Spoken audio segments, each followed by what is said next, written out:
नमस्कार मंडळी, जय सद्गुरू. सर्वांना माझा नमस्कार. आज आपण बनवणार आहोत फक्त तांदळाच्या पिठाची मऊसूत आणि स्पॉन्जी इडली. उडीद डाळ नाही, जास्त तयारी नाही, तरी इडली अगदी छान होते. फॉर्मेटेशन पण नाही. चला आपण रेसिपीला सुरुवात करूया. इथं मी 1 वाटी तांदळाचं पीठ घेतलेलं आहे. ते मी बाउलमध्ये काढून घेतलेला आहे. अर्धी वाटी हा जाड रवा आहे, ते पण मी त्या वाडग्यामध्ये टाकलेला आहे. आणि हे अर्धी वाटी दही आहे, त्यामध्ये मी ते टाकून घेतलेलं आहे. आता त्यामध्ये आपण चवीनुसार मीठ टाकूया आणि हे सगळं एकत्र करून घेऊया. या बॅटरमध्ये आपण थोडंसं पाणी घालूया.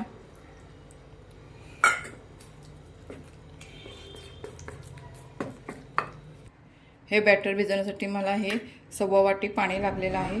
आपलं बॅटर हे भिजून झालेलं आहे. आपण हे रेस्टसाठी 10 मिनटं बाजूला ठेवून घेऊया. तो पण आपण चटणी करून घेऊया.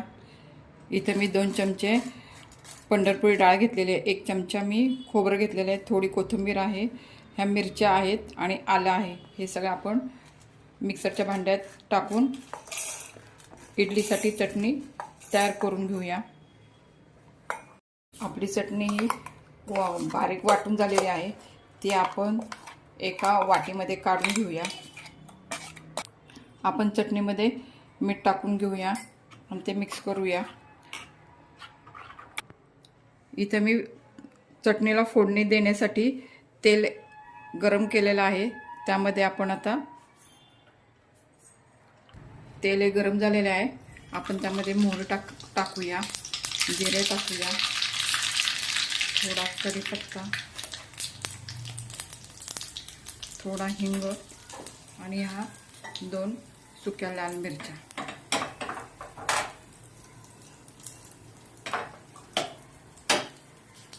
चटणीवर टाकून घेऊया. आपली चटणी तयार झालेली आहे. आपण इकडं इडली पात्राला तेल लावून घेऊया आणि इकडं मी पाणी पण उकळायला ठेवलेलं आहे. आपलं पीठ हे छान भिजलेलं आहे. त्यामध्ये मी इथं 1 चमचा बेकिंग पावडर घेतलेली आहे आणि पाव चमचा मी खायचा सोडा घेतलेला आहे, हे त्यामध्ये टाकत आहे. आणि ॲक्टिव्ह होण्यासाठी मी थोडंसं त्यामध्ये पाणी टाकत आहे आणि सगळं मिक्स करून घेत आहे. आता आपण इडली पात्रात साच्यामध्ये ते भरून घेऊया.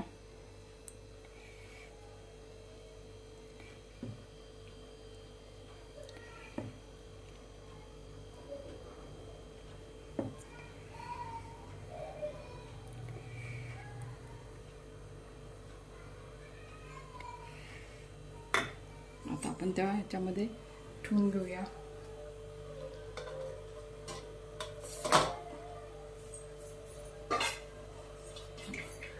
आपण ते झाकून घेऊया आणि आता परत दुसऱ्या साच्यामध्ये पण हे इडलीचं पीठ टाकून घेऊया. आता आपण हे दुसरी इडली पात्रही त्यामध्ये ठेवून घेऊया.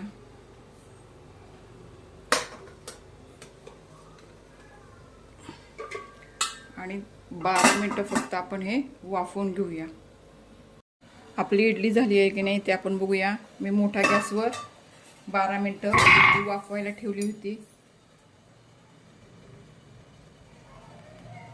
काही निघालं नाही, म्हणजे चमच्याला काही जास्त चिकटलेलं नाही आहे. त्यामुळे आपली इडली झालेली आहे. आता आपण ही काढून घेऊया आणि गार करून घेऊया. आपल्या इडल्या ह्या गार झालेल्या आहेत. आपण हे आता काढून घेऊया.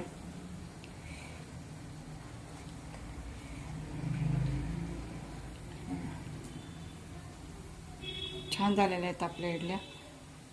आता अजून पण एक काढून घेऊया आपण.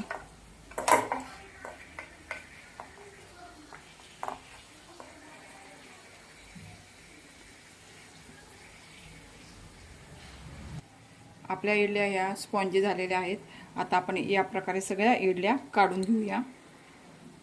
आपल्या इडल्या ह्या सगळ्या काढून झालेल्या आहेत. आपण ह्या सर्व करूया.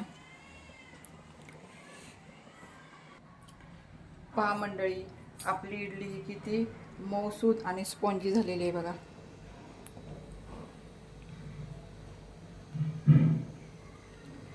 ही रेसिपी तुम्ही नक्की करून बघा. पटकन होते, भिजवायची वगैरे काही गरज लागत नाही.